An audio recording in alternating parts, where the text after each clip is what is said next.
Olá a todos, mais uma vez vamos a mais um assunto. Hoje o assunto que eu vou estar tratando é de um internauta que solicitou para mim, que é o William Aparecido de Oliveira, de Goiânia, Goiás.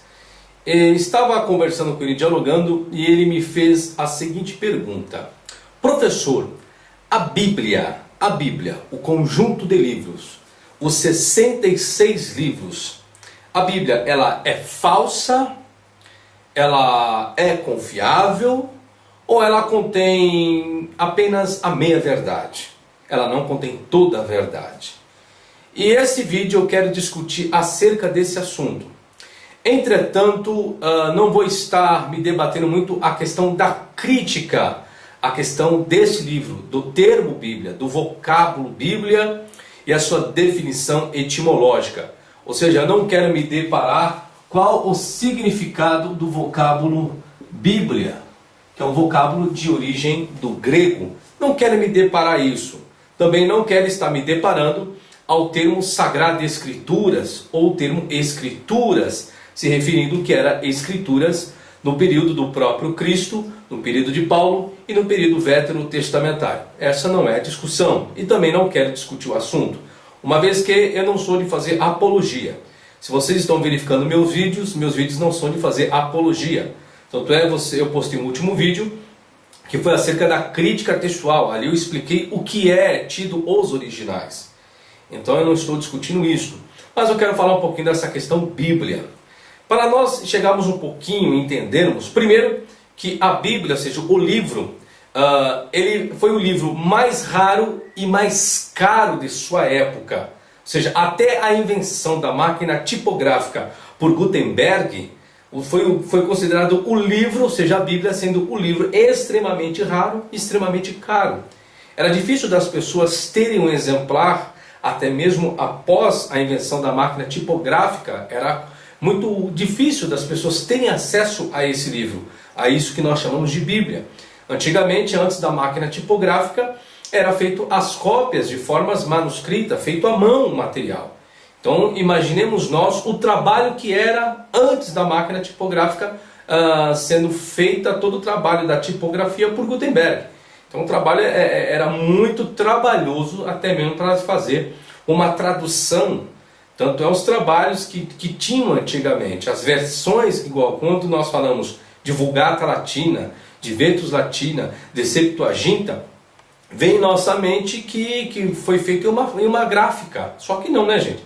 Eram todos trabalhos dos escribas, dos amanuenses. Eles copiavam e copiavam. Então, por isso que eu coloquei aquele vídeo dizendo que já existia as suas divergências.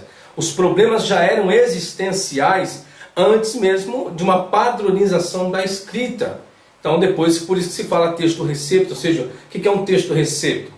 É um texto recebido, um texto padronizado, todas as suas estruturas, tanto consonantais como sua estrutura dentro da vocalização. Então é isso que se dá o nome de texto recepto. É o texto que foi padronizado em um certo momento, em um período da história.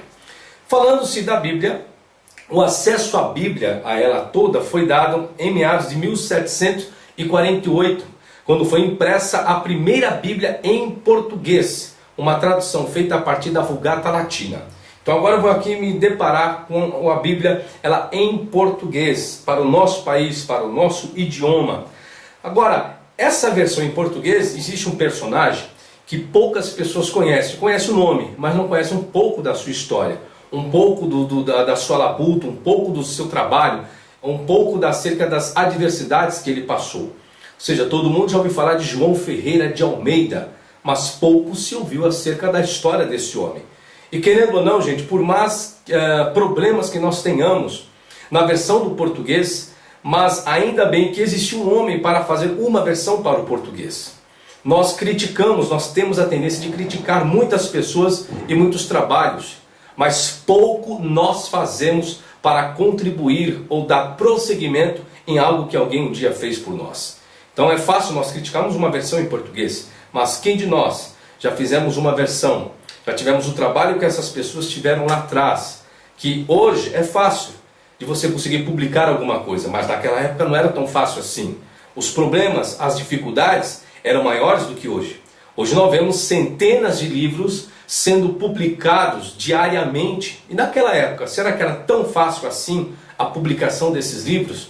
Em termos de tipografia, existiam comissões antigamente que eles repreendiam, existiam comissões que não permitiam publicação de muitas coisas. E João Ferreira de Almeida passou por esse processo. João Ferreira de Almeida, mudei a história de um pouco dele, português da cidade de Torre de Tavares, foi casado com Lucrécia Valcoa de Leme, conhecido mais como Lucrécia de Lamos. Teve um casal de filhos. Diz também a história que seu nome está registrado na dedicatória de um de seus livros e nas atas dos presbitérios das igrejas reformadas do sudoeste da Ásia, do sudeste da Ásia, para as quais ele, João Ferreira de Almeida, trabalhou como pastor, missionário e tradutor durante a segunda metade do século XVII. Então, João Ferreira de Almeida, ele diz a história que ele começou muito jovem, aproximadamente com 14 anos de idade, já vem incumbência para ele o desejo de ele fazer uma tradução para o português, desde criança, antes de ser casado. E ele começou nessa atividade, lógico, após seu casamento, muitas coisas mudaram e depois ele retomou toda essa história. Diz a história também, começou a traduzir para o português por iniciativa própria, João Ferreira de Almeida, parte dos Evangelhos e das cartas do Novo Testamento em espanhol. Ele terminou esse trabalho em 1645. Essa tradução de Almeida, ela não foi publicada. Ele permaneceu em Malaca até 1651, quando se transferiu para o presbitério da Batávia, na cidade de Jacarta. Começou a estudar teologia, João Ferreira de Almeida, e durante 3 anos seguintes trabalhou na revisão da tradução das partes do Novo Testamento feita anteriormente. Então ele começa a fazer uma revisão daquilo que ele já tinha elaborado, mas ainda não publicado. Em 1656 foi ordenado pastor, foi indicado para o presbitério do Ceilão, para onde seguiu com um colega chamado Baldaios, que é um dos personagens que traz grandes registros acerca do seu trabalho e sua empreitada. A partir de 1663, aos 35 anos de idade em diante, portanto, Almeida trabalhou na congregação de fala portuguesa da Batávia, onde ficou até o final da sua vida. Então ele concluiu todo o seu trabalho nessa cidade de Batávia ali, ele chegou a falecer. Mas vamos ainda a um pouco da história. Em 1676, Almeida comunicou ao presbitério que o Novo Testamento estava completo, ou seja, estava pronto.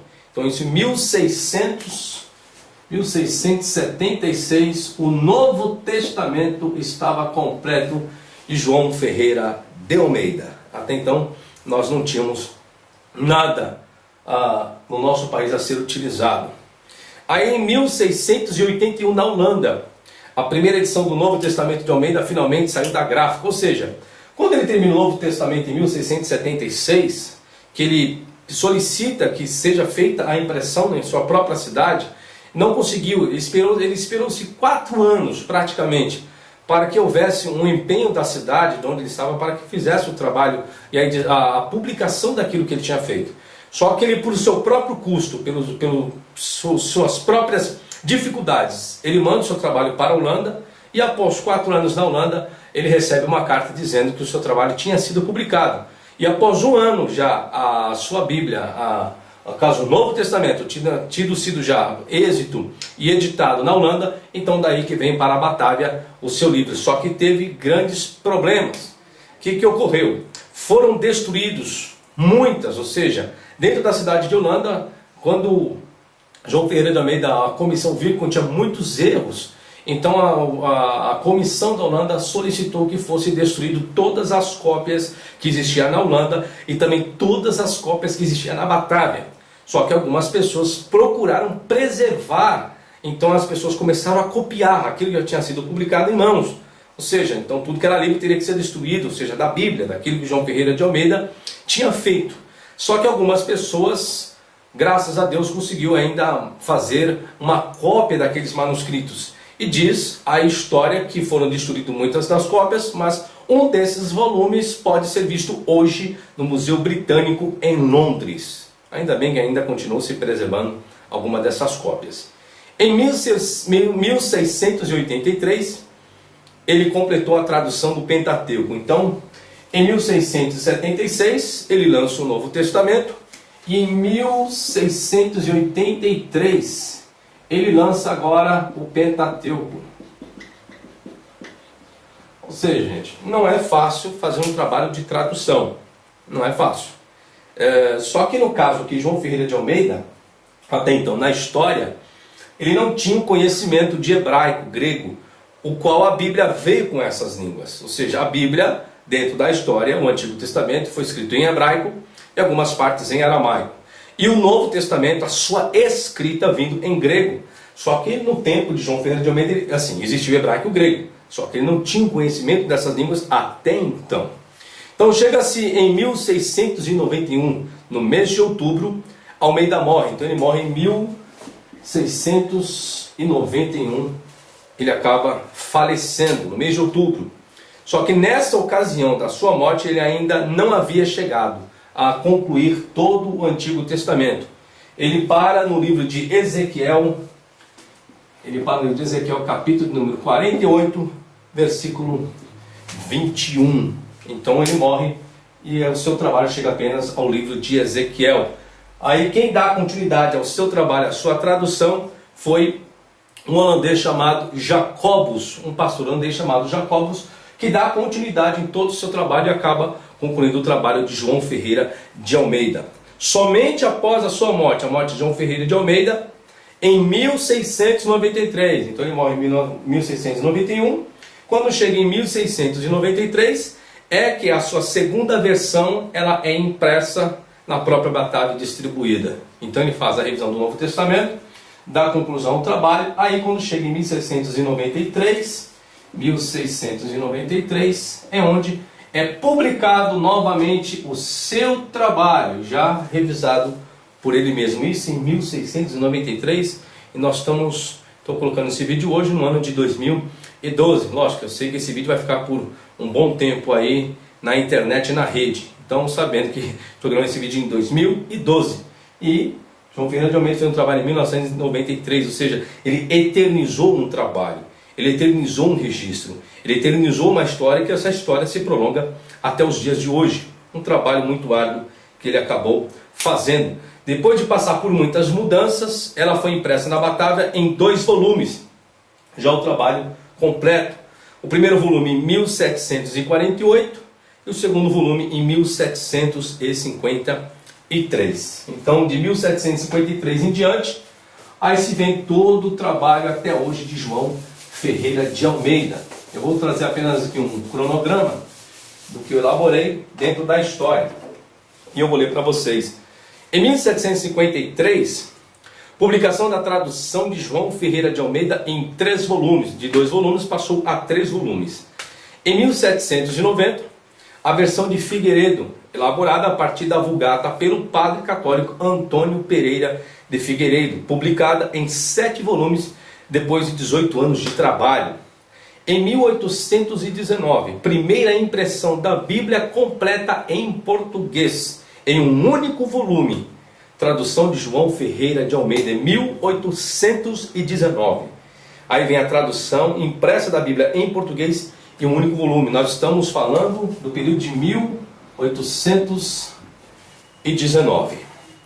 Em 1898, aí vem a revisão da versão de João Ferreira de Almeida, que recebeu um nome de Revista e Corrigida. Muitas pessoas têm essa versão em casa, a Revista e Corrigida, que as pessoas falam de ARC, Almeida, Revista e Corrigida. Ou seja, a primeira revisão que é feita depois de 1819. Almeida, Revista e Corrigida. Tradução de Almeida para a Sociedade Bíblica Britânica e Estrangeira. Até então não foi feito pela Sociedade Bíblica do Brasil. Até então não era feito. Em 1917, a versão brasileira elaborada a partir dos originais. Em 1917. Daí que vem uma versão, uma atualização em cima dos originais. Que aí você viu o meu vídeo sobre a crítica textual. Dê para você ter uma noção a questão da originariedade de um livro, acerca da origem de um livro, acerca das variantes de um livro. Então, daqui que começa o trabalho em cima dos originais. Só que lembrando vocês que nessa data ainda não tinha sido, não tinha ocorrido e não tinha sido descoberto os manuscritos da caverna do Mar Morto, de Qumran. Ou seja, as descobertas vieram bem após essa datação. Então, o que é feito em termos de atualização é feito em cima desse ano aqui. Os tradutores, os editores, em 1917. Então não havia descoberta alguma. Então, após as descobertas, aí mudaram-se muita coisa. Agora imaginemos nós lidando com uma versão, antes de 1947, quem é antes de 1940, as pessoas que eram cristãs, que eram protestantes, que eram católicos, ou seja, que seguia a Bíblia como um fundamento, como uma regra de fé e prática, como muitos seguem hoje. Então imagine que em 1917 era tido aquilo como fiel. Aí chega as descobertas de Qumran, muda um pouquinho, existem novas revisões e traduções. Aí vem a pergunta do que eu fiz no início. Agora, qual a credibilidade que se deu a esse trabalho? Mas deixa eu continuar o raciocínio.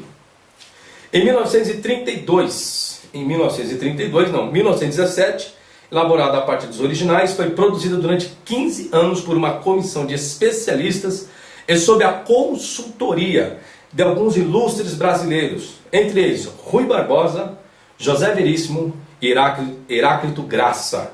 Então, em 1917, foi passada a revisão por esses três personagens e três grandes homens dentro da nossa história brasileira. Em 1932, vem a versão de Matos Soares, elaborada em Portugal. Em 1956, versão revista e atualizada. Revista AARA, Almeida Revista e Atualizada. Isso ela vem no ano de 1956. Essa versão aqui, 1956, ela já vem em cima das descobertas do Mar Morto, das cavernas de Qumran. Já vem aproximado em sua datação, essa Almeida Revista e Atualizada, elaborada pela Sociedade Bíblica do Brasil. Ou seja, em 1948, a Sociedade Bíblica do Brasil ela é fundada. Uma nova revisão de Almeida, independente da revista e corrigida, foi encomendada outra equipe de tradutores brasileiros. O resultado desse novo trabalho, publicado em 1956, é o que hoje conhecemos como versão revista e atualizada. Depois, em 1959, versão dos monges beneditinos, elaborada a partir dos originais para o francês, na Bélgica, e traduzida do francês para o português. Em 1968, versão dos padres caputinos, elaborada no Brasil a partir dos originais para o português.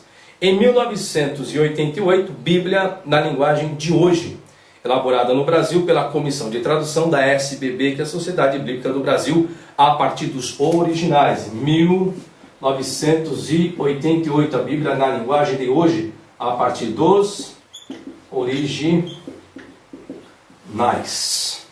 Depois nós temos, 1993, a segunda edição da revista atualizada. Segunda edição, é a segunda edição da AARA, Almeida Revista Atualizada.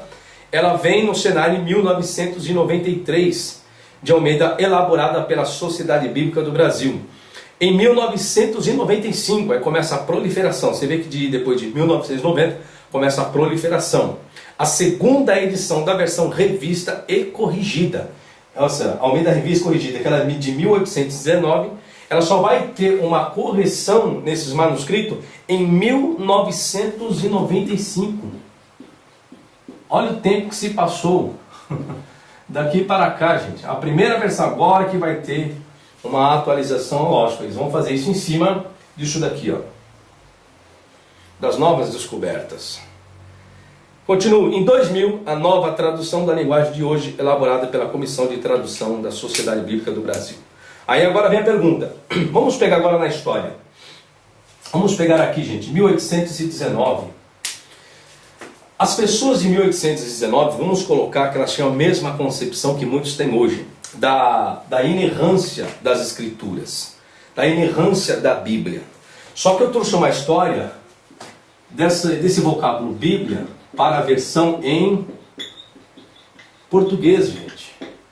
Que aqui, nós temos que agradecer pelo trabalho de João Ferreira de Almeida. Mas nós temos que tomar cuidado com a questão de uma versão. Quando eu falo de versão, eu não estou me referindo apenas ao português. Estou me referindo a qualquer versão de qualquer outro idioma. Não há possibilidade, não tem como, nenhuma versão existencial das escrituras, dos originais hebraico, aramaico e grego, não tem como trazer ao pé da letra a riqueza que existe nos idiomas antigos para uma língua franca como a nossa. Não tem como eu traduzir do hebraico, aramaico ou o próprio grego e ter uma riqueza na versão em português a partir desses originais. Não existe, não tem como, porque cada idioma tem as suas regras. Cada idioma tem os seus vocábulos primários. Tanto é, na nossa versão em português, nós temos hebraísmo inseridos. Nós temos vocábulos gregos inseridos. Tanto é, eu vou trazer um estudo futuramente acerca da palavra presbítero. A palavra presbítero, ela em si, ela já é grega. É uma palavra grega. A expressão aleluia já é um hebraísmo. Então existem muitos vocábulos no português, até no nosso idioma mesmo. A construção do nosso português não é uma construção pura. Não. Se nós pegarmos a história do nosso português, do nosso idioma, do que se ensina hoje nas escolas, é uma miscigenação de outros idiomas. É uma mistura. Agora imaginemos a Bíblia, que tantas pessoas divinizam. Onde eu quero chegar? Que tem que se tomar cuidado essa questão de divinizar a Bíblia. Divinizar uma versão em português. Porque o que se tem em mãos hoje, o que vocês têm em mãos hoje, vem do trabalho de um homem, João Ferreira de Almeida. Está aqui exposto as datações do seu trabalho. Uma versão em português. O qual essas versões, tanto essa, foi feita uma revisão nessa, foi feita uma revisão nessa. Aqui é uma Bíblia. A A é uma Bíblia. A RC é uma outra Bíblia. E se você comparar as duas, tanto uma como a outra, você vai encontrar divergência na linguagem das duas. Aí vem a pergunta: qual das duas é a inspirada? Qual das duas é a fiel? Qual das duas é a original? É isso que eu quero explicar para vocês. Então, lógico, nós lidamos com os escritos, disso que nós chamamos de Bíblia, pela fé. Nós lidamos com a versão em português como uma questão de fé.